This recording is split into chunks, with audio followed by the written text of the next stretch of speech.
from everyone in this place. Thank the honourable member for Greenway, and I give the honourable call from Mallee. Thank you, Mr Deputy Speaker. Cross-border communities have justifiably received media attention in the last few weeks, but nowhere near enough. The hard closure of the South Australian border has resulted in enormous anxiety and stress for people living in border communities, particularly those with urgent medical needs.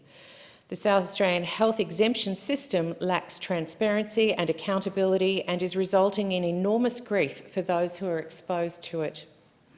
Over and over, I have had people tell me they have been denied an exemption with no reason given and no ability to appeal.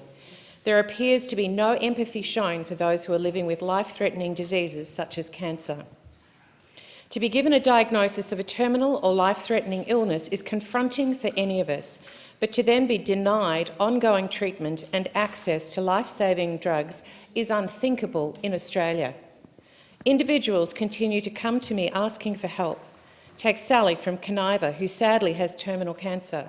Her immune system is compromised due to chemotherapy, so she's rarely left her farm since the pandemic arrived in Australia.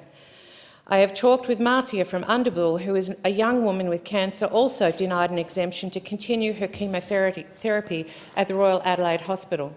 These women are now being denied their regular medical care because, as Victorians, they supposedly pose a risk to South Australia. And who could forget Parker from Murrayville, who received a heart transplant at the age of just 2. Now 7, Parker was refused access to his ongoing cardiology appointments in Adelaide and is facing greater difficulties in accessing his life-saving medications. I've also spoken to the wonderful Di Thornton, a nurse practitioner who owns and operates the Mallee Border Health Centre in Pinaroo, South Australia. Because Di and many of her staff live in Murrayville on the Victorian side of the border, she's had to close her clinic, denied an exemption to provide health care. This has resulted in the Pinaroo community in South Australia who have been reliant on her health service, who now need to travel hundreds of kilometres for health care. At present, only an emergency is perceived as justifiable. I urge the South Australian Health Authority to reconsider these parameters and support continuity of care as essential for those living in border communities.